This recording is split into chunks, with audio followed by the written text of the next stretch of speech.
कसं ऐकत आहे ना आपल्या आवडत्या चॅनल पोषण शिक्षणमध्ये. या चॅनलवर आपल्या सरांचे खूप खूप मनापासून स्वागत. तर आपल्याला PMVV म्हणजेच मातृवंदना योजनेचा पहिल्या खेपेच्या मातेचा हा फॉर्म भरायचा आहे. तर अशा प्रकारे आपण ह्या ठिकाणी सर्च केल्यानंतर PMVV टाकायचं आहे. ह्या प्रकारे सर्च केल्यानंतर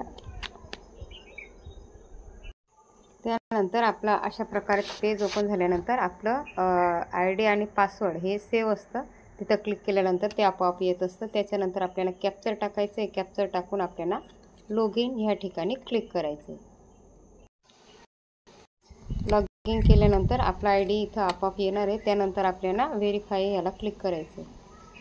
त्यानंतर आपल्याला एक OTP येईल. तो OTP ह्या ठिकाणी टाकायचा आहे आणि आपल्याला व्हेरीफाय ह्या ठिकाणी क्लिक करून घ्यायचं आहे.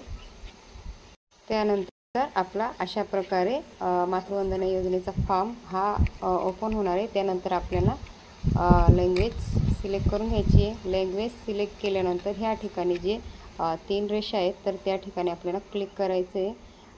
क्लिक केल्यानंतर आपल्याला बेनिफिशरी रजिस्ट्रेशन करायचं आहे बघा.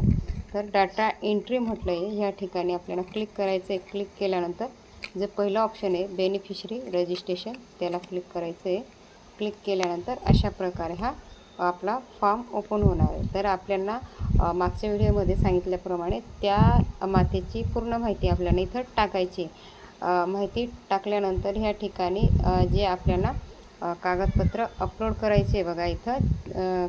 तर ते फाईल म्हटलं आहे तर हे फोटो आपल्याला आपल्या मोबाईलमध्ये घेऊन दुसऱ्यांना टाकायचे. तिथून आपल्याला व्हॉट्सअपमध्ये घ्यायची. कारण जी फाईल आपल्याला इथं अपलोड करायची ती 1 MB पेक्षा कमी असणे आवश्यक आहे. तर ते आपल्याला व्हॉट्सअपद्वारे ते फोटो इथं टाकून घ्यायचे. त्यानंतर पूर्ण माहिती भरून घेतल्यानंतर पत्ता वगैरे टाकायचा आहे आणि ते आपल्याला सबमिट करायचे. तर हा फॉर्म मी अगोदर सगळा भरून घेते. त्यानंतर आपण सबमिट करू आणि तो कशा प्रकारे दिसतो ते देखील आपण इथं बघणार आहोत.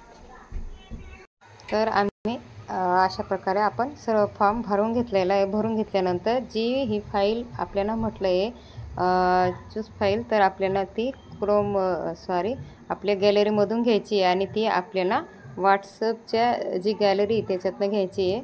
तर ती आपली फाईल इथं आपण टाकून घेतली. टाकून घेतल्यानंतर हा पूर्ण फॉर्म हा आपल्याला सबमिट करून घ्यायचा आहे.